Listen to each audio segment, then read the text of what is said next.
po tayo sa ating panalangin. Dakilang Ama, Yahuwa na dakila at makapangyarihang ka po sa lahat. Muli mo pong matutunghayan ang ilan sa iyong mga lingkod na nakatayo sa iyo. Naghahandog po kami ng walang hanggang pasasalamat sapagkat napakabuti mo sa bawat isa sa amin. Nararamdaman namin sa araw-araw ang iyong pag-ibig, ang iyong patnubay at ang iyong awa sa amin, Ama. Katunayan, hanggang sa ngayon, taglay pa namin ang aming buhay at lakas, lalong-lalo na ang aming karapatang sambahin at purihin ang iyong napakadakilang pangalan. Patawarin mo sana kami sa aming mga nagawang pagkukulang, sa aming mga kasalanan, Ama. Nalalaman namin na hindi kami karapat-dapat sa iyong pag-ibig, Ama, sapagkat napakaraming taong mas mabuti pa sa amin. Pero pinili mo kami na maglingkod sa iyo, Ama. Sa anumang kadahilanan, ikaw lamang ang nakakaalam, Ama. Nagpapasalamat kami sa iyong pag-ibig. Napakabuti mo sa bawat isa sa amin. Basbasa mo sana ang aming pagsamba sa umagang ito. Uhaw na uhaw ang iyong mga lingkod. Pag dumarating ang ganitong araw ng pagsamba, nakahanda ang bawat isa sa amin. Ipuin mo sana ang puso ng iyong mga lingkod. Basbasa mo ang kaluluwa namin, Ama. Lalong-lalo na sa araw na ito, sa pakikinig ng iyong mga aral. Sana ay mabuksan ang aming mga puso at aming kaisipan at malaman pa namin ang marami mong kautusan, Ama, upang ito ang maging patnubay namin sa aming paglalakbay sa mundong ito.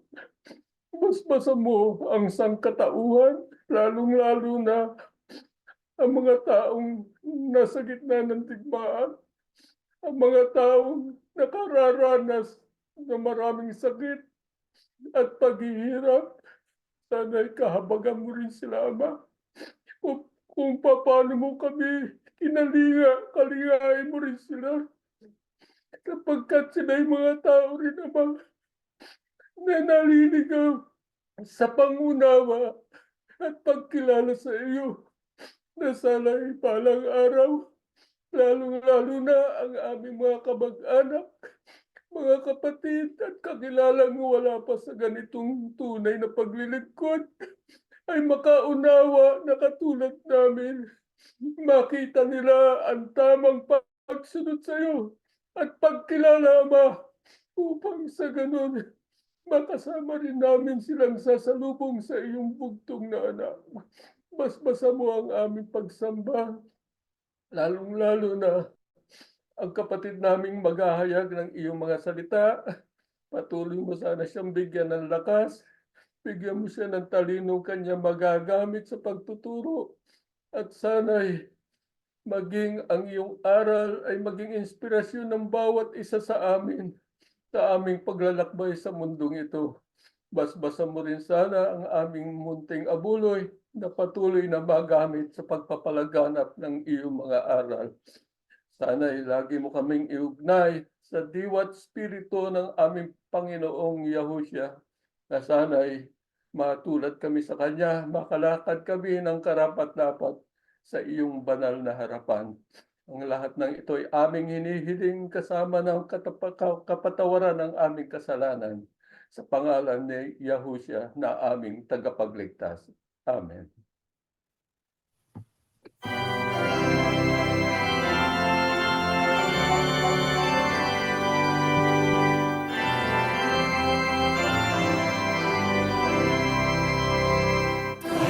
Nananahimik ang kapuri sa mga banal, dahil sa biyayang patungo sa kapatawaran. Sa pamamanila ni Yahushua na kanyang banal.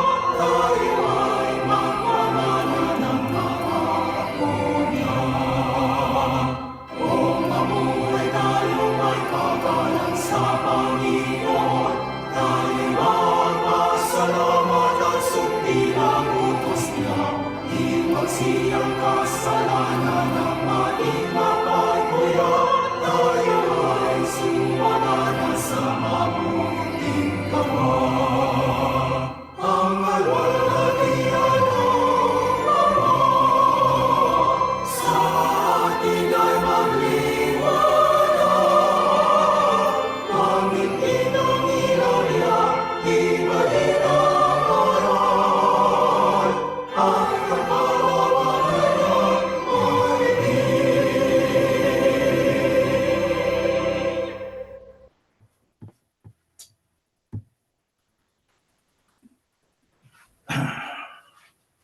Mga magulang at mga mahal na kapatid, tayo ay nagkakatipon lamang minsan sa loob ng isang linggo, na ito nga ang ating pagsambang virtual sa pamamagitan po ng ating ginagamit na teknolohiya. Dahil dito, mahalaga po na ating laging matanggap ang biyaya na kaloob ng mga salita ng ating Panginoon Diyos na ating pong laging pinag-aaralan tuwing tayo po ay sumasamba. Kaya kung po pwede po ay ating ituon ang ating mga pag-iisip sa ating gagawing pagbabasa ng mga salita ng Diyos sa ating gagawing pag-aaral sa ating pagsamba ngayon. Si Yahuwah po na ating Diyos ay Diyos na puspos ng awa, makapangyarihang Diyos na patuloy na nagbibigay hindi lamang ng pangalawang pagkakataon, kundi ng maraming pagkakataon sa tao na tayo ay mabuhay ng ayon sa gusto niya.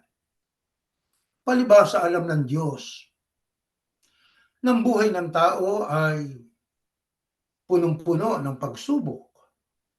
Marami tayong daraanan. Kaya naman ang Diyos ay nandyan na laging nag-aantay para ang tao ay kanyang saklolohan at ang tao ay kanyang matulungan. Itong kabutihan ng Panginoon Diyos ay isang matibay na patotoo ng kanyang malalim na pag-ibig sa mga tao na kanyang nilalang. Kapag tayo ay nahihirapan, may karamdaman, may problema, ay bumabaling tayo sa Kanya para tayo ay humingi ng tulong at awa. Dinidinig tayo ng Diyos at walang sawang tayo ay inaabot niya sa panahon ng ating pangangailangan. Dahil po dito sa malawak na pangunawa ng Panginoon Diyos, mga kapatid, ay ating madama, nararamdaman natin ang kanyang walang pasubaling pagmamahal. Tandaan natin, ang kanyang bugtong na anak ay kanyang isinugo para po sa mga tao, para ang mga tao ay mabigyan ng karapatan at pagkakataon na magtamo po ng kaligtasan. Kaya sa harap ng katotohanan ito, mahalaga naman na sa panig po natin ay matuto tayo na maglagak ng pagtitiwala ng ating pag-asa sa ating Diyos. At hayaan po natin na kung ano ang plano o panukala ng Panginoon Diyos, yun po ang ating dapat na sampalatayanan at hintayin na mangyari. Ang kanyang pag-ibig at ang kanyang karunungan, ang katotohanan ng ating pinag-aaralan, yan po ang siyang gumagabay sa atin sa araw-araw para tayo po ay magkaroon ng lakas ng loob para harapin pa ang kung ano pa ang pwedeng mangyari sa hinaharap ng ating buhay. Kapag nasa panig po natin ng Diyos, mga mahal na kapatid, mahirap man ang daan, matinik man ang daan, marami mang pagsubok pang darating, ang lahat po ng yan ay ating malalampasan. Kaya tayo ay gano'n na lamang ang pagpapasalamat sa ating Diyos, kay Yahuwah na ating Ama, sapagkat napakabuti niya sa bawat isa sa atin. Bakit? Ano ba ang plano? Ano ang banal na panukala ng Diyos sa mga tao na kanyang nilalang? Basahin po natin ito sa unang Timoteo. Ganito po nakasulat. Ito'y mabuti at nakalulugod sa paningin ng Diyos na ating tagapagligtas, na siyang may ibig ng lahat ng mga tao'y mga ligtas at mga kaalam ng katotohanan. Ano po ang banal na layunin ng Diyos kaya nilalang niya ang tao? Ang ibig niya, ang tao, ang lahat ng tao, kung maaari, ay magtamo ng kaligtasan. Yan po ang gustong-gusto ng ating Panginoon Diyos. Pero paano ho natin matatamo ang kaligtasan? Kailangan mayroon tayo munang malaman. Ano ang kailangan dapat na malaman natin para tayo ay magkaroon ng kaalaman tungkol sa kaligtasan? Malaman natin yung katotohanan. Sa 17:17 ng Juan, ang salita mo'y katotohanan. Sa makatuwid, ang layuning ito ng Diyos, nang ibig niyang lahat ng mga tao'y maligtas, matutupad lamang ito kailanmat nalaman po natin kung ano po ang katotohanan. Alam niyo, pagka ating pang itinuloy ang mga talatang kasunod diyan, ang sabi na may iisang Diyos at may isang tagapamagitan sa Diyos at sa mga tao. Yun ang pangunahing kaalaman na dapat malaman natin. May iisang Diyos na si Yahuwah. May iisa rin tagapamagitan sa Diyos at sa mga tao, ang taong si Yahushua na ating pong Panginoon. Mga kapatid, alinsunod po sa Biblia? Ano po ang iniutos ng Diyos sa mga tao maging yung panumpa ng unang bayan ng Diyos? Pakinggan natin ang nakasulat sa Jeremias. Ganito po ang 6 sa 6:17 o 16. Ganito sabi ng Panginoon, magsitayo kayo sa mga daan at magsitingin kayo at ipagtanong ninyo ang mga dating landas kung saan nandoon ang mabuting daan at magsilakad kayo roon at kay mga kakasumpong ng kapahingahan sa inyong mga kaluluwa. Ayon po sa Biblia, ano ang iniutos ng Panginoon Diyos sa mga tao maging nung unang panahon ng bayang Israel na dapat po nilang gawin upang kanilang matanggap yung kaalaman sa kaligtasan? Ang sabi ng Panginoon Diyos, magsitayo kayo sa mga daan. Ano yung mga daan na yun? Daan ng pagtawag, daan ng paglilingkod, daan ng pagsisilbi sa Panginoon Diyos. Ano ang sabi? Magsitingin kayo, makatwid. Kailangan nating gamitin ang ating sentido komon. Kailangan ating pong gamitin ang ating pong common sense. Ang sabi, sa mga daan, magsitingin kayo para ating ma-discern, para ating malaman, ating mapagtanto. Ano ang sabi? Ipagtanong ninyo ang mga dating landas, yung mga dating landas. Kaya pag sinabing ipagtanong, uusisain natin, aalamin po natin. Kaninong tungkulin po ito? Tungkulin ng mga tao na naghahangad na malaman yung katotohanan. Sa mga daan na yan, anong sabi? Yung mga landas na yung mga dating landas, yung hanapin nyo. Sa mga yon, anong sabi? Naroon yung mabuting daan. Kapag nasumpungan na natin ang mabuting daan, ano ang sabi? Magsilakad kayo roon. Yon ang utos ng Diyos sa tao. Maging sa atin, maging nung panahon po ng bayang Israel. Pero ano po ang magiging tugon ng mga tao? Ay ito, next slide po, ganitong ating mababasa. Ngunit kanilang sinabi, hindi kami magsisilakad doon. Nadinig niyo ho ang sagot ng maraming tao? Maging sa panahon natin ngayon. Kaya may mga taong talagang ayaw nilang dinggin at pakinggan ang iniuutos ng Panginoon Diyos. Kaya yung pong kaligtasan na inilalaan ng Diyos sa tao, yung po ay nawala. Bakit? Hindi dahil sa Diyos, kundi dahil sa tao. Bakit nga? Ayaw nilang sundin ng tinig ang iniuutos ng Diyos sa kanila. Kaya mga kapatid, wala sa Diyos ang problema. Ang problema ay nasa tao. Di ho ba, mga kapatid? Nasa tao problema. Kaya ang sabi, hindi kami magsisilaka doon. Yan ang matigas na sagot ng mga tao doon sa itinutos ng Diyos sa kanila.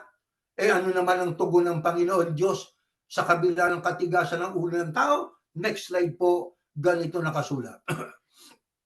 At ako'y naglagay ng mga bantay sa inyo na aking sinasabi, inyong pakinggan ang tunog ng pakaka. Mapagpahinuhod ang Diyos, nararamdaman niyo ba? Sa kabila ng katotohanan, ang sabi nila, ayaw naming magsilaka doon, tinuloy lang natin ang pagbabasa. Ang sabi ng Diyos, at ako'y naglagay ng mga bantay sa inyo. Ano yan? Another chance. Panibagong pagkakataon. Ano layunin? Sapagkat gustong-gusto nga ng Panginoon Diyos ng tao ay magtamo ng kaligtasan. Ayaw niyong pakinggan ng tinig ko, maglalagay pa ako ng bantay. Kaya yung bantay na yon, yun ang tagapag-alaga. Yun ang tagapagpahayag ng salita ng Panginoon Diyos. Pero mga kapatid, ayon po sa banal na kasulatan o po sa maraming pagkakataon, hindi lang pangalawa, maraming pagkakataon, nagbibigay ang Diyos ng tsansa para ang tao ay makapagbalikwas at masunod ang kalooban ng Ama. Bakit ganun ang Diyos? Ano ba katangian ng ating Diyos na si Yahuwah? Next slide, dito po sa Aklat ng Awit. Ngunit ikaw, o Yahuwah, ay Diyos na puspos ng kahabagan at mapagbiyaya, banayad sa pagkagalit at sagana sa kagandang loob at katotohanan. Bakit ang Diyos ay nagbibigay ng maraming pagkakataon sa tao? Sa kabila po na ayaw nila tumatanggi doon sa iniutos ng Diyos, ang Diyos ay naglalagay ng bantay para sila ay mapagbago. Ang sabi, ang Diyos kasi ay mahabagin. Hindi lang basta mahabagin, puspos ng kahabagan, mapagbiyaya, banayad sa pagkagalit, sagana sa kagandang loob at katotohanan. Ang Diyos ay napakabait, napakabuti ng ating Ama. Sa atin lang po, sa ating nakaraang buhay, lingunin natin kung sino tayo ng mga nakaraan panahon. Gaya nga ng ating nadinig sa panalangin ng ating kapatid, sa dami ng tao, kami yung pinili, tangi ikaw lang ang nakakaalam kung anong dahilan. Totoo po yun. Sapagkat kung ang ating pong magiging batayan ay ang sukatan natin ay yung ating mga nagdaang buhay, sino tayo para tayo makasama sa napakakaunting labi sa anak ng babae ng Sion? Mas marami ang mababait na tao kaysa sa atin. Pero sa kabila ng lahat ng yan, ay hindi po yon ang tinignan ng Diyos, kundi kung sino tayo ngayon sa harapan niya. Tayo ay nanindigan sa panig niya. Doon naman sa ibang ayaw sumunod, patuloy pa rin ang awa ng Panginoon Diyos. Patuloy pa rin siyang nagbibigay ng pagkakataon sa tao. Pero sa kabila po ng kabaitan ng Ama, ano pa rin ang sasabihin ng mga tao? Pakinggan po natin, next slide. Ganito ho ang ating mababasa. Ngunit, kanilang sinabi, hindi kami makikinig. Nadidinig nyo ang katigasan ng ulo ng tao? Sa kabila ng maraming tsansa, pagkakataong ibinibigay ng Ama sa tao, ang mga tao, ang sabi, hindi kami makikinig. Hindi naman katakataka na maging ganyan ang mga tao, maging nung panahon ng bayang Israel, sapagkat ang unang nilikha ng Diyos para sa kanyang palugur at kaluwalhatian, sina Adan at Eva, ay mga taong ibig niyang maging katulad niyang banal. Nilikha niya, nakalarawan niya, sa wangis ng Diyos nilikha ang tao. Sina Adan at Eva. Pero ano ginawa? Lumaban sa kautusan ng Panginoon Diyos. Kaya mga kapatid, dahil po sa pagsuway ng mga tao sa Diyos, Ano naging pasya ng Panginoon Diyos? Balikan natin ang ang Jeremiah 6:18. Ibaba natin ang pagbabasa. Ito ang nakasulat. Kaya't inyong pakinggan, ninyong mga bansa, at inyong talastasin o kapulungan kung anong nasa gitna nila. Iyong pakinggan o lupa, narito, ako'y magdadala ng kasamaan sa bayang ito na bunga ng kanilang mga pag-iisip sapagkat sila'y hindi nangakinig sa aking mga salita at tungkol sa aking kautusan ay kanilang itinakwil. Ano ang sabi ng Diyos? Sa kabila ng kanyang kaawaan, sa kabila ng kanyang pagiging banayad sa pagkagalit, pagbibigay ng pagkakataon sa tao na magbalik loob sa kanya, pagsisiya ng kasamaan, sundin ang tinig niya, ang sabi ng Diyos, magpapadala ang wika ako ng kasamaan sa bayang ito. Kaya kung pag-aaralan natin ang nangyari sa bayang Israel, ang dami na mga kasamaang nangyari sa kanila, bagamat sa kabila ng katotohanan sila'y bayan ng Diyos, nandiyan sila ay nagapi sa labanan, nandiyan sila po ay nilupig at sila ay naging bihag ng Assyria at Babylonia, bunga ng katigasan ng kanilang ulo. I-apply natin ito sa ating panahon ngayon, sa bilyon-bilyong mga tao sa mundo, mangilan-ilan lang ang siyang kumikilala sa pangalang Yahu at Yahusya. Ilan lang ang kabilang sa napakakaunting labi. Bilyon-bilyon ang tumalikod. Kung meron man silang dinidiyos, ay hindi tunay na Diyos. Kaya magpapadala ang Diyos din ng kasamaan. Ano sa tingin ninyo ang kasalukuyang nagaganap ngayon sa Ukraine, sa Israel, at ang nagigiraang puwersa ngayon ng Amerika sa Asia? Ano sa tingin ninyo ang nangyari yang sisiklab, maaring sumiklab na digmaan sa pagitan ng Iran at Pakistan? Ano sa tingin ninyo po yan? Ano yan? Yan ba ay nagbabadya na tayo ay binibigyan ng babala ng Panginoon Diyos? Opo. Yan ay mayroong ibinababala na mayroon tayong dapat na ayusin. Anong dapat ayusin ng tao? Ang kanyang relasyon sa tunay na Diyos. Yun ang dapat na pangunahing bigyan ng pansin at pagpapahalaga ng mga tao. Napakagulo na ng ating mundong ginagalawan. Kung nooy magulo, lalong magulo sa panahon natin. Isipin ninyo ilang bansa na ngayon ang nagdidigmaan ngayon. Ukraine, Russia. O, di ba? Ano pa? Yang Hamas at saka Israel. O, nakaambang ngayon sa bandang Asia. Yang Taiwan, Vietnam, versus sa China, Philippines, nandun ang pwersa ng Amerika ngayon. Iran, Pakistan, ano po yan? Mga digmaan. Ang sabi nga ng ating Panginoon Yahusya, ang mga palatandaan bago dumating ang matinding hagupit ng Panginoon Diyos sa tao ay makakarinig kayo ng mga digmaan. Mga digmaan. Mga alingaw-ngaw na mga digmaan. Hindi ba't nagaganap na po yan noon, lalo na sa panahon natin ngayon? Sapat po yan para tayo ay matawagan ng pansin. May ibig ang Diyos na iparating sa tao. Sa kabila ng lahat ng ito, katigasan ng ulo, ayaw namin makinig sa tinig mo, ayaw namin lumakad doon sa pinalalakaran mo, pero ano pa rin ang paanyaya ng Diyos? Pakinggan natin dito po sa aklat ng Isayas.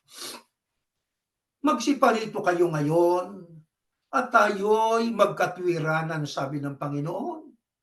Bagaman ang inyong mga kasalanan ay maging tila mapula, ay magiging mapuputi na parang niyebe. Bagaman maging mapulang gaya ng matingkad na pula, ay magiging parang balahibo ng tupa.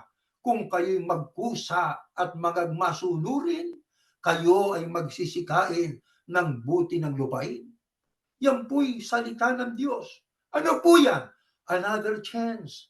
Panibagong pagkakataon. Kanino? Sa mga tao na nagkasala. Ano sabi ng Ama? Tayo, hali kayo, sabi niya, magsiparito kayo. Katumbasali kayo. Nag-aanyaya ang Diyos. Tayo magkatwiranan. Pinagkasala ho kami, Panginoon eh. Puspos po kami ng kasamaan eh. Ang sama-sama na po namin. Ang sabi ng Diyos, bagaman ang inyong mga kasalanan ay magiging tila mapula, ay magiging mapuputi na parang niebe, bagaman maging mapulang gaya ng matingkad na pula, ay magiging parang balahibo ng tupa. Yan ay garantiya uli ng Diyos. Pagpapahinood uli ng Panginoon. Pagpapasensyang muli ng Panginoon Diyos sa mga tao. Ang sabi niya, halik kayo, kahit nagkasala kayo ng napakatindi, mapapatawad tayo ng Diyos. Ano lang ang sabi? Kung kayo'y magkusa at masunurin, ano pangako? Pagka tayo nagbago, kayo'y magsisikain ng buti ng lupain. Ano yan? Pangako ng kaligtasan. Kaya mga mahal na kapatid, maraming pagkakataon sa Biblia na ang mga tao ng Diyos noon, mga lingkod niya, ang iba'y tagasunod pa ng ating Panginoong Yahushua, binigyan ng maraming pagkakataon para makapagbago. Ang isang ehemplo ay si Pedrong Apostol. Ilang beses po siya nagkasala sapagkat kanyang ikinaila ang ating Panginoong Yahushua. Minsan, pangalawang beses, pangatlo. Di ba? 3 beses niyang ikinaila. Hindi ako kasama niyan. Hindi ko kilala yan. Itinanggi niya at ikinaila niya ang Panginoong Yahushua. Bakit? Sapagkat takot siguro siyang mamatay. Hindi ho ba? Sapagkat sila na'y nasa matinding pag-uusig. Ang Panginoong Yahushua ay kanilang binihag. Nakita nila si Pedro, may nakakita kay Pedro. Yan ang wikay, kasama niya yan eh. Yan. Tinanggihan ni Pedro. Kaya tama yung sabi ng Biblia, bago tumila akong manok, ba ikakaila niya ang Panginoong Yahushua. First time, second time, third time. Pero alam nyo, katunayan ang Diyos ay mapagpahinuhod. Sa kabila ng ginawa niyang yon, pagkakaila sa Panginoong Yahushua, isa siya sa naging pinuno na mga leader, mga pangunahing leader sa unang iglesia. Isipin ninyo ang mapagpahinuhod natin Diyos. Kung ang pagbabatay yung pagkakaila ni Pedro, kung sa sukatan ng tao ay maaaring mag-give up tayo, ayaw natin yan. Hindi pwede yung tao niyan. Pag siya'y nagigipit, tinatalikuran pala tayo niyan. Pero hindi ganoon ang Diyos. Mga kapatid, katulad na po ng ating napag-aralan na, iba ang pag-iisip ng Diyos sa pag-iisip ng tao. Iba ang pamamaraan ng Diyos sa pamamaraan ng tao. Di ho ba mga kapatid? Sino pa? Maging si Jonas. Ano ginawa nitong si Jonas? Aba, inutusan ng Diyos na pumunta ron sa Nineveh sapagkat napakaraming tao ron eh. Punong-puno na ng paglabag sa kalooban ng Diyos eh. Makasalanan na ang mga tao ron. Pero anong ginawa nitong si Jonas? Aba, hindi sumunod doon sa tinig ng Diyos. Ano nga ginawa niya? Tumakas. Hindi pumunta doon sa Tarsis. Kaya hindi siya pumunta roon sa Nineveh, tumakas siya. Sabi nga roon sa Job, ngunit si Jonas bumangon upang tumakas na patungo sa Tarsis mula sa harapan ng Panginoon at siya'y lumusong sa Jope, nakasumpong ng sasakyan na patungo sa Tarsis. Sagay nagbayad siya ng upa niyaon at siya'y lumulan upang yumaong kasama nila sa Tarsis mula sa harapan ng Panginoon. Tumakas sa Panginoon. Itong si Jonas. Pumunta roon, dumaan sa Jope, papuntang Tarsis. Pero alam niyo ang nangyari, mga kapatid? Aba, itong nagkaroon, nung nandoon na siya sa sasakyan, dagat, nagkaroon ng malakas na bagyo, natawagan ng pansin yung mga tripulante, may dahilan kaya nagkaroon ng ganitong malakas na bagyo. Nagkaroon sila ng panabunutan at ang nangyari, si Jonas po ang siyang inihugos doon, itinapon sa dagat. Sinalo naman siya ng malaking isda. Hindi ho balyena yon. Walang sinasabing balyena. Walang sinasabing uri ng isda. Basta malaking isda. At siya po ay naroon sa loob ng tiyan ng malaking isda sa loob na 3 araw at 3 gabi. Di ho ba, mga kapatid? Alam natin yun. 3 araw siya na nandoon. 3 gabi. Sa makatuwid, sa kabila ng kaniyang ginawang yon, nagalit na ba ang Diyos? Aba, hindi. Nagpahinuhod pa rin ang Diyos eh. Pag binasa natin sa aklat po ng Honas 3:3, sa gayon ng wika, bumangon si Honas at naparoon sa Nineve ayon sa salita ng Panginoon. Ang Nineve ay totoong malaking bayan at 3 araw na lakarin. Isipin ninyo mga kapatid, ang ginawa ng Diyos na pagpapahinuhod. Hindi mapagpatol ang Diyos, hindi mapagpatol ang Panginoon Diyos. Hindi niya pinatulan itong si Jonas. Pinagpasensyahan. Bakit? Mahal nga niya ang tao eh. Banayad nga sa pagkagalit ang Panginoon Diyos eh. Di ba? Kaya mga kapatid, hindi lamang yan. Maging itong lingkod ng Diyos na si Samson, di ba? Na siya'y kanyang nilabag yung Nazarite vow. Yung Nazarite, hindi ho dapat na magpaputol ng buhok, isa yun sa mga alituntunin nun eh. Pero dahil nabihag siya ni Delilah, mga kapatid, nalabag niya yung kalooban ng Panginoon Diyos dahil sa siya po'y naakit, di ho ba? Nung kagandahan itong si Delilah. Pero ang Diyos po ba ay naputol na ang kanyang pagmamahal kay Samson na kanyang lingkod noong si Samson ay lumabag sa kanyang kalooban? Aba hindi. Binigyan siya ng tsansa uli at pagkakataon. Di ba? Ibinalik sa kanya ng Diyos ang lakas para malipol ang maraming mga kaaway na dumalo noon sa kaharian ng hari. Pinagtawanan nila eh. Di ba? Pinaglaruan nila ng mga taong ito si Samson. Pero noong siya ay gabayan at hinawakan niya ang 2 malaking haligi ng kaharian sa tulong ng Panginoon Diyos, ay nawasak ang buong kaharian. Kasama siyang namatay. Pero ang tanong, siya ba'y pinagpagpasensya ng Diyos? Opo! Pinatawad pa siya ng Diyos sa kanyang kasalanan. Katunayan siya po ay sinaklolohan ng Panginoon Diyos. Si Haring David, alam natin si David ay adulterer. Alam natin siya ay gumawa ng premeditated murder. Pinapatay niya ang asawa ni Bathsheba ng pangalan ay si Uriah. Pero sa bandang huli ng kanyang buhay, siya po'y pinatawad ng Panginoon Diyos. Di ba? Kaya mababasa natin sa aklat ng awit, ang sabi niya, I will confess my transgressions unto the Lord. Aking ikukumpisal ang aking kasalanan sa Panginoon at ako'y kanyang ipapatatawarin sa kasalanan ko. At ang sabi niya doon sa aklat ng awit 51, likhaan mo ako, O Diyos, ng isang malinis na puso. Yun ang mga huling bahagi ng buhay niya. Nagbigay ang Diyos ng tsansa. Nagbigay ang Diyos ng pagkakataon. Kaya doon sa iglesia na ating pinanggalingan, nadinig natin doon sa nagtuturo sa telebisyon, nang sabi niya, ang Diyos pala ay nagbibigay ng pagkakataon, second chance. Hindi lang po second chance. Maraming chances ang ibinibigay ang Panginoon Diyos sa tao sapagkat mahal nga ng Diyos ang tao. Tingnan ninyo ng panahon po ni Noe.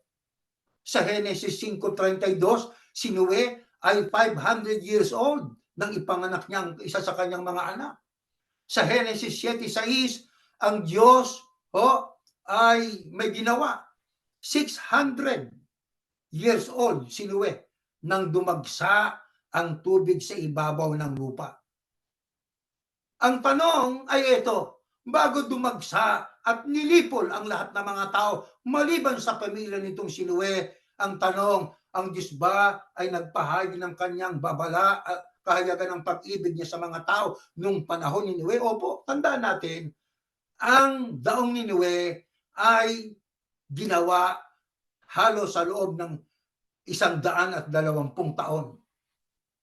Nakita ng mga tao na doon sa tuktok ng bundok ginagawa ang daong ni Noe. Ayaw nilang maniwala na mayroong babala yung daong na ginagawang yon. Binaliwala po nila yon. Hindi nila pinansin yon.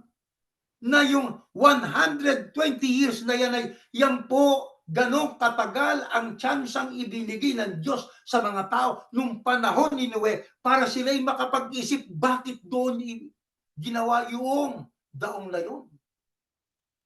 Pero hindi. Lumipas ang 120 years, dumating na ang malakas na pag-ulan, 40 araw at 40 gabi at nalipol ang lahat ng mga hayop at lahat ng mga tao maliban na po sa pamilya nitong si Noe. 120 years na pagpapahinuhod. 120 years na chances na ibinigay ang Diyos sa mga tao noong panahon ni Noe. Ang Sodom at Gomorrah, ang mga tao noon ay talagang masasama na. Kaya ang sodomy, ang salitang sodomy, babae sa babae, lalaki sa lalaki, mayroon silang romantic na relasyon. Kaya sodomy, galing sa salitang ugat na Sodom. Yan ang ginagawa noong mga tao noon sa Sodom and Gomorrah. Mga makasalanang mga tao. Di ho ba? Kaya ang Diyos ay nakipag-usap kay Abraham nakisuyo itong si Abraham sa Panginoon Diyos. Sabi niya, kung may mga banal, o ang sabihin, ang mga banal ba ang sabi ng Abraham sa Diyos ang mga banal ba ay lilupulin mo kasama ng mga masasama? Yan ang tanong niya sa Panginoon Diyos paano kung may mga banal dyan sa Sodom at Gomorrah? Isasama mo bang malipol kasama ng majority na masama? Ang sabi ni Abraham na nakipag-suwestiyon pa sa Diyos ito yung pagkakataon na chances ito, pagkakataon ito na ibig nga ng Diyos na bigyan ng tao ng pagkakataon. Ang sabi ni Abraham sa Diyos, sakaling may 50 banal sa loob ng bayan na yan, lilipulin mo ba sila? Sabi niya sa Diyos. Sabi ng Panginoon Diyos, kung may 50 banal dyan sa bayan na yan, hindi ko sila lilipulin. Pero mayroon ba? Pagka ating binasang Biblia, paano kung mayroon pong 40 mga banal doon sa bayan na yan? Kung meron, hindi ko lilipulin. Pababa ng pababa paano kung mayroon pong 30 tao na banal dyan sa bayan na yan? Ay wala pa rin masumpungan. Paano kung may 20 mga banal dyan sa bayan na, lilipulin mo pa rin ba? Sagot ng Diyos, sige, maghanap ka ng 20 taong banal sa bayan na yan. Pagka nakatagpo ka, hindi ko lilipulin yan. Pababa ng pababa hanggang sa naging 10. Paano, Panginoon Diyos, kung mayroong 10 banal dyan sa Sodom at Gomorrah na yan, lilipulin mo pa rin ba? Sige, humanap ka ng 10 banal dyan. Kung mayroong ka matagpuan, hindi ko lilipulin. Ang natira lang pala 4 lang pero 3 lang naligtas Di ba? Si Lot at yung 2 niyang anak. Ano yun? Yung mga pakikipag-usap ni Abraham sa Diyos, yun ay pinayagan ng Diyos na mangyari sapagkat ang ibig ng Diyos madama ng tao yung pagkakataon na ibinibigay niya sa tao na sila ay magbalik loob, sila ay magsisi sa kasalanan, pero wala. Hindi nagbago ang tao Kaya nilipol ng Panginoon Diyos. Mga kapatid, sa mga kasaysayang ito na ating inilahad sa inyo, anong ating madarama? Yung talagang pag-ibig ng Diyos, yung compassion, yung pagmamahal niya, handa siyang magbigay ng pagkakataon sa tao. Kung ang tao ay magkusa at magbalik loob sa kanya, handa niyang patawarin ang tao. Yan lang po. Yan lang naman ang hinihingi ng Ama. At ang tao ay magbago. Yan ang gusto ng Diyos. Mga mahal na kapatid, paano yung pagdating ng rapture? Alam natin na pagdating ng rapture, sa nangyayaring ito ay sabi nga, ipikit man natin ang ating mata, lalabas at talagang iiral sa isip natin ang rapture. Bakit? Ang nangyayari kasi, nagbabadyang napakalapit na ng rapture. Di ho ba? Paano po yung hindi makasama sa rapture? Paano yung hindi makasama sa unang pagkabuhay na maguli? Ng mga tinubos ng dugo ng ating Panginoong Yahushua. Paano sila? May ibinibigay pa ba ang Diyos na pagkakataon para sa kaligtasan nila. Basahin po natin, next slide po. Ganitong ating mababasa sa aklat ng Isaya, sapagkat narito, ako'y lumilikha ng mga bagong langit at ng bagong lupa, at ang mga dating bagay ay hindi na maaalaala o mapapasa-isip man. Ay, ito'y panibagong tsansa ito. Ito po ay hula na ang sabi ng Panginoon Diyos magitan nitong si Propeta Isaias, ako'y lumilikha ng mga bagong langit at ng bagong lupa. Ang mga dating bagay, hindi na maaalaala o mapapasa-isip man. Ang tanong po natin, mga kapatid, ano ang ibig sabihin nito? Panibagong tsansa ito sa tao? Sino nga yung mga tao yan? Yung hindi makasama sa rapture. Kaya mararamdaman natin, matigas na ulo ng mga tao, ayaw sundin ang tinig ng Panginoon Diyos. Kasi sa mga huling araw, ang paraan maging followers ka ni Yahushua. Nagtayo siya ng iglesia o kilusan, di ba? At ang kilusang ito, mga kapatid, ayan ang kanyang itinuring na kanyang katawan o iglesia. Pinakikita lamang niya na itong mga ito ay may relasyon sa kanya. Di ba, mga kapatid? Anong ibig sabihin po? Kailangan ng tao ay makasama diyan sa kilusang yan para makasama tayo sa mga aagawin. Kung darat ng kampatay, una kang bubuhayin, at kung darat ng kambuhay ay hindi ka na mamamatay, babaguhin ka na kasama ng unang binuhay ng mga kayahusya, ay sasalubong sa alapaap. Yan ang rapture. Aba, yung hindi makasama doon, may tsansa pa. Ayan lilikha ang Diyos ng mga bagong langit at bagong lupa. Panibagong pasimula yan.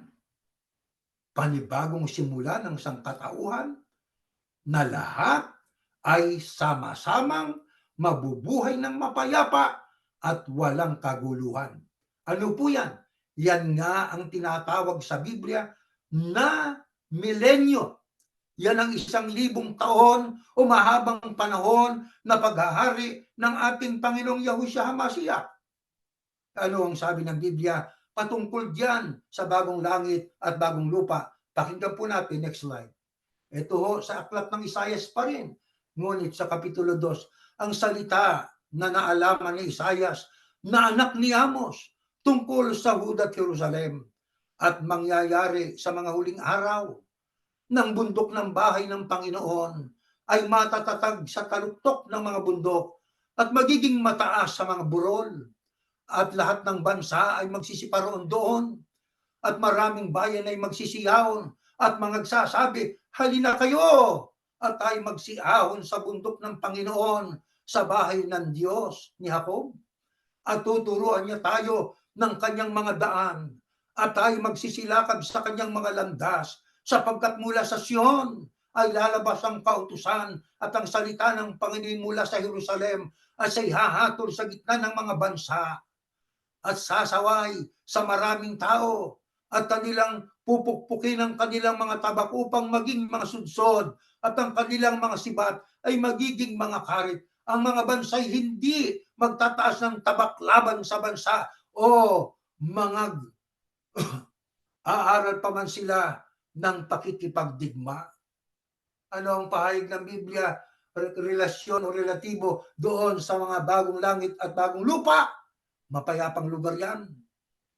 Yan nga ang lugar ng sabi ay new beginning. Ang sabi nga, panibagong pasimula, panibagong simula ng sangkatauhan. Sa anong sentido? Iba ng atmosphere. Iba na ang kapaligiran. Parang katulad noong panahong nila lang, sina Adan at Eva, na hindi pa sila nagkakasala, parang paraiso, mapayapa. Pagkatang sabi, diyan sa ating binasa, sila'y hahatol siya sa mga bansa. Ang siya na ay tumutukoy kay Yahushua yan, sapagkat sa millennial kingdom, ang ating Panginoong Yahushua ang magiging King of Kings and Lord of Lords. Ang sabi niya, hahatol sa gitna ng mga bansa, sasaway sa maraming tao. Kanilang pupukpukin ang kanilang mga tabak upang maging mga sudsod. Gagamitin na ang tabak kasi sa gisag ng pakikipagdigmaan, ginagamit sa digmaan yan. Pero doon sa millennial kingdom, wala na yan. Ang sibat ay gagawin na lang na karit, gagamitin na lang sa pagtatanim. Di ho ba? At ang sabi, ang mga bansa ay hindi magtataas ng tabak laban sa bansa. Wala nang digmaan. Mag-aaral pa min sila ng pakikipagdigma. Wala nang training ng mga sundalo. Diyan sa panahon na kung tawagin ng Biblia ay milenyo. Yan ang millennial reign of our Lord Yahushua HaMashiach. Mga kapatid, yan ay panibagong pagkakataon na ibinibigay sa mga tao kahayagan ng pag-ibig at pagpapahinuhod ng Panginoon Diyos sa mga tao. Nakikita natin, nadarama natin kung gaano kamahal ng Diyos ang tao. Di ho ba mga kapatid? Sapagkat alam naman natin na pagkatapos po ng rapture, kasabay nun ay ang 7 taon na tribulation o kapighatian. Na sa panahon yan ay meron pa ding mga ngaral. Di ho ba? Yung 2 witnesses na yon at saka yung 144,000 na mga Hudyo ay mga ngaral. Yan ang huling pagkakataon. Pagkatapos noong ika nga ay 7 year ng rapture, tsansa pa rin ng mga tao na yumakap at kilalanin ang Biblia. Kumilala kay Yahushua bilang Mesias. Tsansa yan ng mga Hudyo. Yung latest generation ng Jews, mga Hudyo, na daratnan pagdating ng Panginoon Yahushua sa kanyang second coming na lalapat ang panya sa lupa sa bundok ng mga olibo. Tsansa pa rin yan. Isipin ninyo ang pagkakataong ibinibigay ng Diyos sa tao. Na diyan sa kanya pong pagbaba ay titipunin ang lahat ng mga bansa. Katulad ng pagbubukod-bukod ng pastor sa mga tupa, sa kanay katupa ang mga taong nasa uring kambing ay sa kaliwa. Doon ay kanyang ilalapat ang kanyang verdict, paghukom o paghatol. Ano yung paghatol na yon? Hahatulan niya, kayong nasa kanan, manahin yung kaharian. Yung nasa kaliwa, pasa apoy kayo na walang hanggan. Sa ganun din bang pagkakataon mangyayari po yon? Hindi. Ano po yun? Verdict pa lang. Ano yun? Paghatol pa lang. Kumbaga sa isang bilanggo na pumatay. Hinatulan ka ngayon. Mula ngayon, 20. 20. Ang petsa natin ngayon ay 20 ng Enero. Di ho ba mga kapatid? Mula ngayon, 20 years ka. After 20 years, bibitayin ka. May verdict na. Mula ngayon. Anong verdict? Bitay. Kailan? After 20 years. Kaya may paghatol na. May verdict na. Pero hindi pa ine-execute yung verdict. Bakit hindi pa ine-execute? May mangyayari pa kasi. Ano yung mangyayari? Ay yung millennial kingdom. O di ba? Paano kung kaagad-agad ay hinatulan na? Yung mga tupay nasa bayang banal na. Yung mga taong nasa uring kambing ay nasa dagat-dagatang apoy na. Paano ngayon maghahari ang Panginoong Yahushua? Kita ninyo mga kapatid, hindi natin natutunan yan doon sa institusyon, mga kapatid. Pero dito, sa awa at tulong ng Panginoon Diyos, ay kanyang ipinaunawa sa atin. Sapagkat ang sabi ng Biblia, sa katapusan ng kaalaman, mapapahamak ang aking mamamayan. Kaya ipinaalam ng Diyos. Awa ito ng Diyos. Ito ang pilit nating i-share sa ating kapwa na sana naman ay maunawa nila. Hindi ho ba?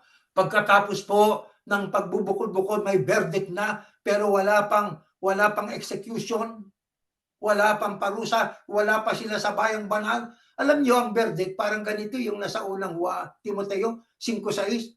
Sila ang wikang nagpapakabuyo sa kalayawan, bagamat buhay ay patay. Kaya yung mga nasa uring kambing, may hatol na. Bagamat buhay sila ay patay. Ibig sabihin, ang kanilang hinihintay ay yung araw na sila ay lalapatan na ng parusa. Di ho ba mga kapatid? Kaya pag natipo na pagbukod-bukod na, nagkaroon na ng verdict o paghatol, pero hindi pa ine-execute, magkakaroon ngayon ng digmaan sa Armageddon. Hindi ho ba? Magagapi itong Antikristo kasama ng mga pinuno ng mga bansa na sumama sa kanya at ng kanilang kasundaluhan, at saka pagkatapos nalupig na sila, bababang isang anghel, ibibilanggo si Satanas sa kaila-ilalim ng bahagi ng lupa, at kasabay nun ang pagtatatag ng bagong langit at bagong lupa. Yan nga ang millennial kingdom na wala na dong digmaan, mayroon ng kapayapaan doon, sama-sama yung mga hayop, iba't ibang uring hayop, hindi na ho sila ika nga mababangis, domestic at saka mga wild animals, magkakasama na roon. Ano yan? Tsansa uli. Kanino? Sa mga tao na nabuhay nung panahon ng tribulation, na ikaw ay kabilang sa mga Hudyo at ikay kumilala kay Yahushua bilang Mesyas, may pag-asa kang makapasok doon sa millennial kingdom. At saka yung mga Gentile nations, panahon ng tribulation, ay kumilala at manindigan, hindi tumanggap ng tanda, ng hayop, at hindi sumamba sa kanyang larawan, may pag-asang makapasok yun sa loob ng millennial kingdom. Tingnan ninyo ang pag-asa, mga chances, mga pagkakataon na ibinibigay ng Diyos sa tao upang ang tao ay magkaroon ng tsansa sa kaligtasan. Kaya mga kapatid, alinsunod po sa banal na kasulatan, ano po ang mangyayari pagkatapos ng 1,000 years? Millennial reign ni Yahushua. Next slide. Sa aklat po ng pahayag, ito po nakasulat. At kung maganap ng 1,000 taon, ayan na, ano mangyayari nga? Si Satanas ay takalagam sa kanyang bilangguan. Bakit takalagan? Binilanggo nga siya para kasabay ng pag-start ng 1,000 years. 1,000 years na nakabilanggo siya, 1,000 years na reign ng ating Panginoong Yahushua. Natapos na nga yung 1,000 years.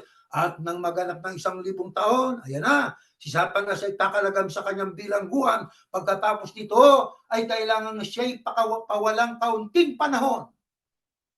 Kaya after 1,000 years, konting panahon, hindi natin alam yung konting panahon, maaaring 3 araw, konting panahon yun, 1 buwan, 1 linggo, 1 taon, 4 na taon, hindi natin alam yung konting panahon na yan. Makakawalan si Satanas. Ano ngayon gagawin niya? Lalabas upang dumaya sa mga bansa na nasa 4 na sulok ng lupa, sa Gog at sa Magog, upang tipunin sila sa pagbabaka.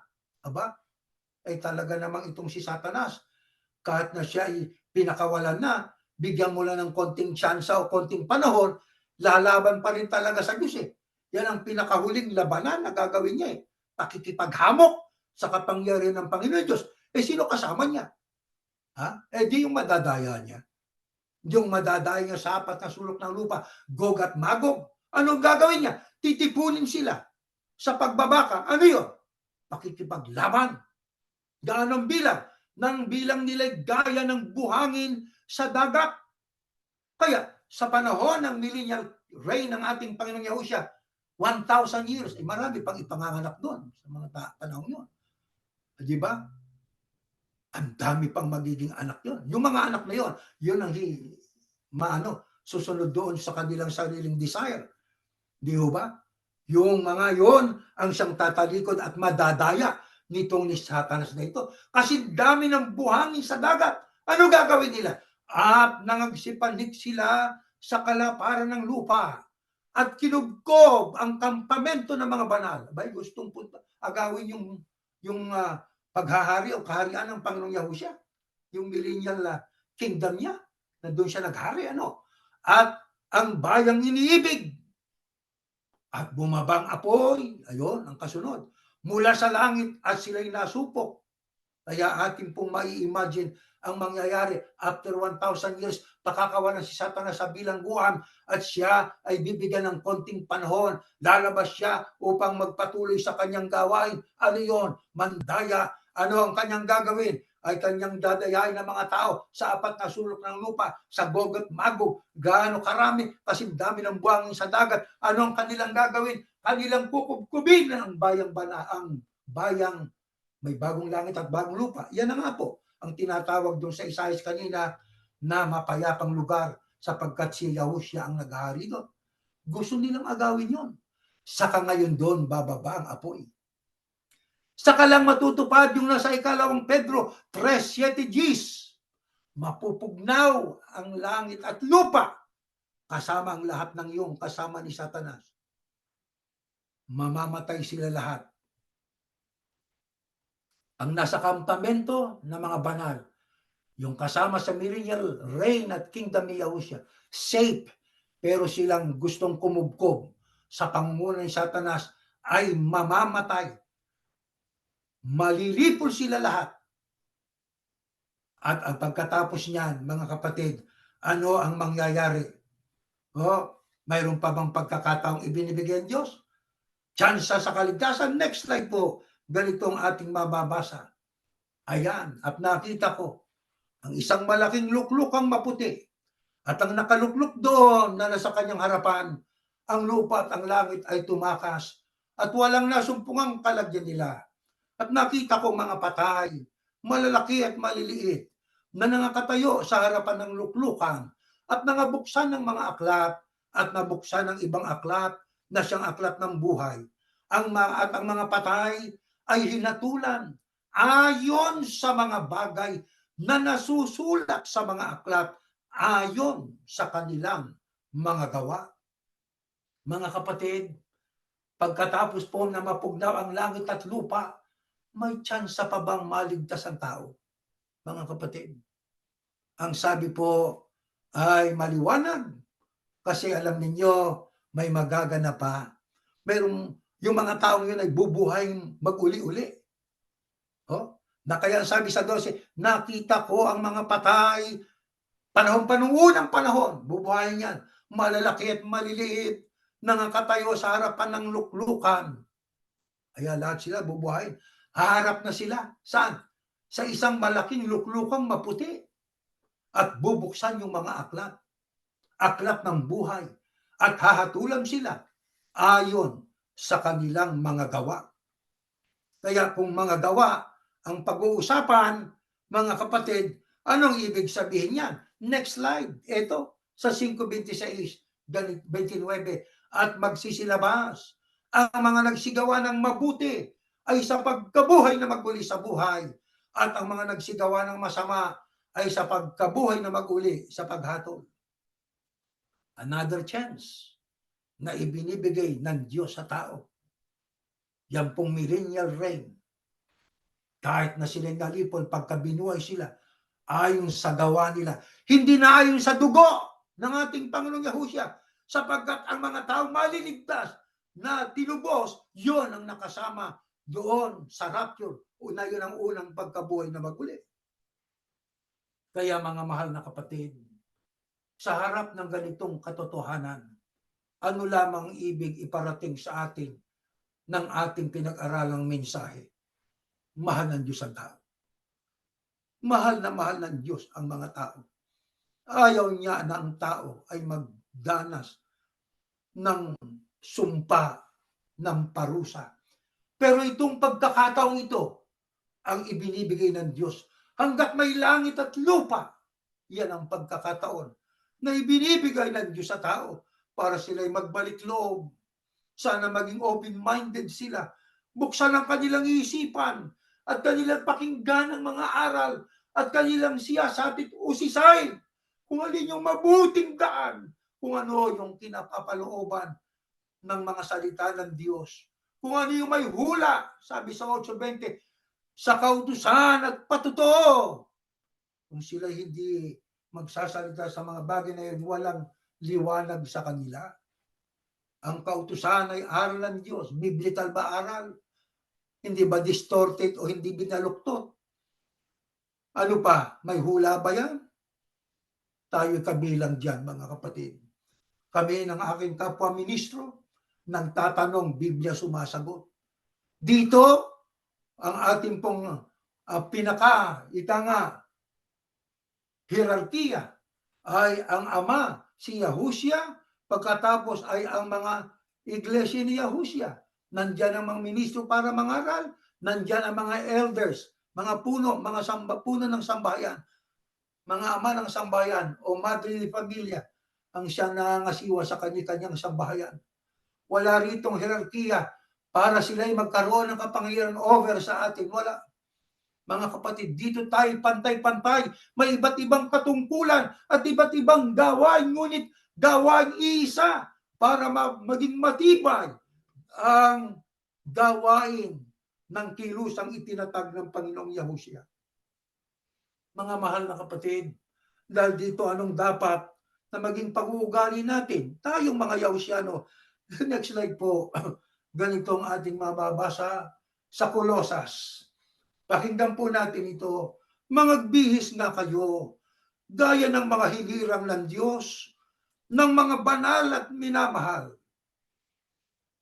ng isang pusong mahabagin, ng kagandang loob, ng kababaan at kaamuan, ng pagpapahinuhon. Mangagtiisan kayo sa isa't isa at mangagpatawaran kayo sa isa't isa. Kung ang sino man ay may sumbong laban sa kanino man, na kung paanong pinatawad kayo ng Panginoon, ay gayon din naman ang inyong gawin. Yan ang ibig ng Diyos sa atin. Tayong naghihintay sa darating na mangyayari. Mga mahal na kapatid, tayo po ay hinahanapan ng Diyos ng pagbabago. Mangagbihis kayo ang wika. Alisin ang dating masama, magbihis ng gayak na may kabanalan, pusong mahabagin, kagandang loob sa kapwa, kababaang loob, kaamuan, at pagpapahinuhod. Magpatawaran ng wika at magmahalan. Yan ang hinahanap ng Diyos sa atin. Na kung paanong tayo pinatawad ng Diyos, patawarin din natin ang ating kapwa. Kung nababanggit man natin ang iba nating mga kapwa-tao na kabilang sa ibang reliyon, hindi sapagkat kaaway natin sila o galit tayo sa kanila, hindi po. Ang aral, ang ating pong binabanggit, yung aral na lihi sa katotohanan, ayaw ng Diyos nun, ayaw ng Ama nun. Kaya yun ang ating pinupuna, hindi yung tao, hindi yung sinners, kundi yung sin. Hindi yung nagkasala, kundi yung kasalanan. Para ating pong matakasan ng kasalanan, ang maling aral at yakapin yung tama. Nang sa ganun tayo po na mga lingkod ng Diyos ay maging bibigat kasangkapan para mga aral ng Diyos ay makarating sa kanila. Pero kung sa kabila ng lahat ng yan, ay ayaw pa rin silang magbago, ano ang nakakalungkot man pero totoo magaganap? Next slide po. Ganito ang ating mababasa mga kapatid. Dapat kung hindi ninyo ipatawad sa mga tawang kanilang mga kasalanan, ay hindi rin naman kayo patatawarin na inyong Ama sa inyong mga kasalanan. Yan ay nabasa na po natin. Di ba? Yan ang masama pag hindi natin pinatawad ang ating kapwa. Hindi rin tayo mapapatawad sa kasalanan. Pero kung sa kabila ng ating pagpapatawad sa ating kapwa, sila naman ay binaliwala ang tinig ng Diyos. Kanila pong pinahalaga ng gusto nila. Ano sabi ng Biblia? Ito, next slide po. Ganito ang ating mababasa, mga mahal na kapatid. Palibhasay, hindi nila minabuting kilalanin ang Diyos. Paano bang pagkilala sa Diyos? Pagsunod sa kanyang mga utos. Kaya hindi nila sinunod ang utos ng Diyos. Ano sabi ngayon? Hinayaan sila ng Diyos sa isang mahalin na pag-iisip upang gawin ang mga bagay na hindi nararapat. Nalalaman nila ang mga iniutos ng Diyos ng mga gumagawa ng gayong mga bagay ay karapat-dapat sa kamatayan. Ngunit, hindi lamang nila ginagawang gayon, kundi sinasang-ayunan pa ang gumagawa ng mga yon. Kung sa kabila ng pahinuod ng Diyos, sila po ay nagmatigas. Hindi nila minabuting kilalanin ng Panginoon Diyos. Ang sabi ng Biblia, hinayaan sila ng Diyos sa isang mahalin na pag-iisip upang gawin ang mga bagay na hindi nararapat. Nalalaman nila ang mga iniutos ng Diyos na ang mga gumagawa ng gayong mga bagay ay karapat-dapat sa kamatayan. Yung ayaw diminig sa tinig ng Ama. Hindi lang yon, kinukonsinti pa ang gumagawa ng kasamaan. Ayaw ng Diyos niyan. Pero ang Diyos ay makatarungang Diyos. sa mga naglingkod sa Kanya na nagtiis, naghirap, nanindigan, nasa kanilang pangako. Pero doon sa mga naging matigas ang ulo, tumangging duminig sa tinig ng Ama. Ayaw man ng Diyos, pero ilalapat niya ang makatarungan niyang hatol, kamatayan sa mga tao na ayaw makinig sa Kanya. Mga mahal na kapatid, salamat sa Ama sa mga katotohanan ito. Tayo bilang mga Yahusyano, nalaman natin ang mga aral na ito ng Ama, naarok natin kahit bahagya kung gaano ang pag-ibig ng Diyos sa tao, kung gaano niya kamahal ang tao. Mga mahal na kapatid, madamasan na natin ang lahat ng ito at tumanaw tayo ng utang na loob sa Ama. Pagpatuloy po natin ang ating pagsamba sa Kanya, pagbabagong buhay, ang ating pagtulong sa paghahayag ng aral niya sa mga tao upang matupad ang kalooban ng Diyos na marami pa sanang maligtas. Kaawaan tayo ng Ama, tumayo kayo mga mahal na kapatid. Ama namin Diyos,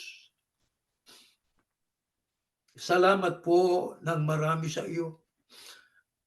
Habang aming pinag-aaralan ang mga aral mo, nakikita namin ang aming sarili dati, kung sino kami.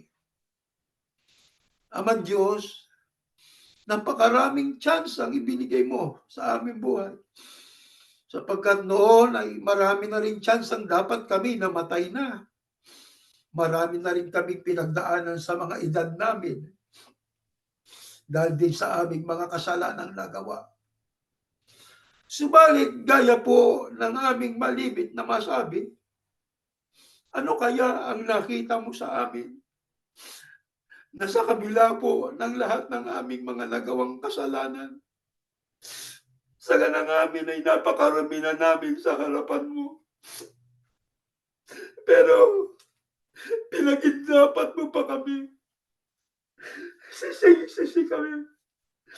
Pinagsisisihan namin ang aming mga naging paraan ng pamumuhay noon. Hanggang ngayon, hindi kami perfecto. Nagkakasala pa rin kami, Ama. At sa tuwing nagkakasala kami, sinisisi namin ang aming mga sarili. Nasasabi namin, dapat matuwid na kami at nagpapakatuwid na kami sa harapan mo. Pero nahuhulog pa rin kami sa pagkakasala. Ama Diyos, ay isang tinig, namamanhid kami sa iyo. Patawarin mo po kami, Ama, sa aming mga pagkakasala. Ligapin mo pa sana kami. Huwag mo kaming pababayaan. Huwag mo kaming iiwan. Huwag mo kaming paalisin sa harapan mo. Pagtiyagaan mo pa sana kami, Ama. Kung po pwede. Kung maaari po sana, Panginoon, hanggang sa pagdating ng iyong anak, para sa pag-agaw sa mga tunay na Kanya, makasama po sana kami. At ang mga kapatid namin pinapagpahinga mo, ay makikita namin muli ang aming ina, ang aming ama, ang aming ibang mga kapatid na nangaunang namatay. At doon, sa panahon ng paghahari ng Panginoong Yahushua, Panginoon ay makakasama kami. At higit sa lahat, sa bayang banal, na siyang permanenteng tahanan ng iyong mga anak. Salamat po ng marami. Salamat po, Panginoon, na sana magbihis kami sa paraan ng aming pong sundin ay mga utos mo. At sa mga darating na panahon, pakasangkapan kami na ang mga aral mo'y lumagana pa. Sa paraan kami po ay aming pong gawin ang iniutos mo. Ibahagi ang pananampalataya sa aming kapwa-tao. Salamat po, Panginoon. Patawad po muli sa kasalanan sa ngalan ng iyong anak, ang Panginoong Yahushua, na aming tagapagligtas. Amen.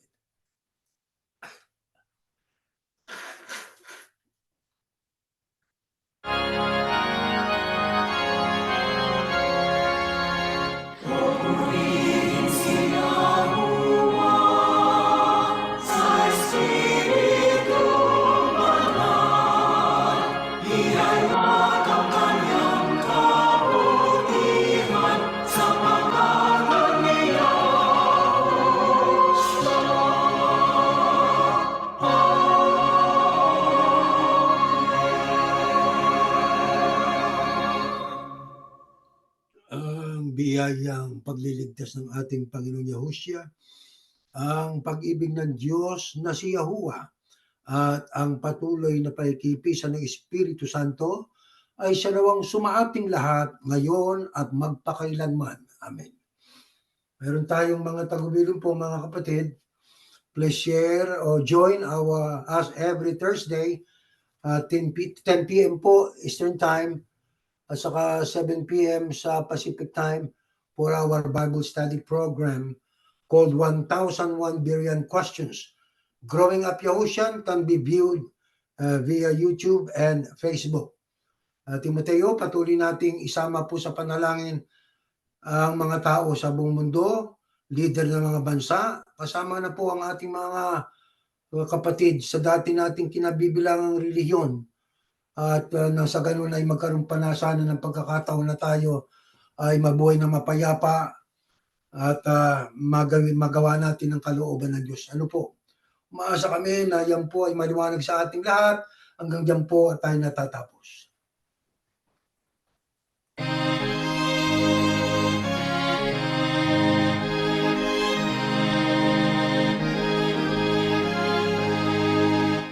Isa puso natin ang aral ng Diyos Yahuwah at maging matatag. Pagkatiyag na darating araw ng paghuhukom o kaya siya'y tingin. Mga labing ang iglesia, ipagtanggol ang katwiran gamit ang sandatang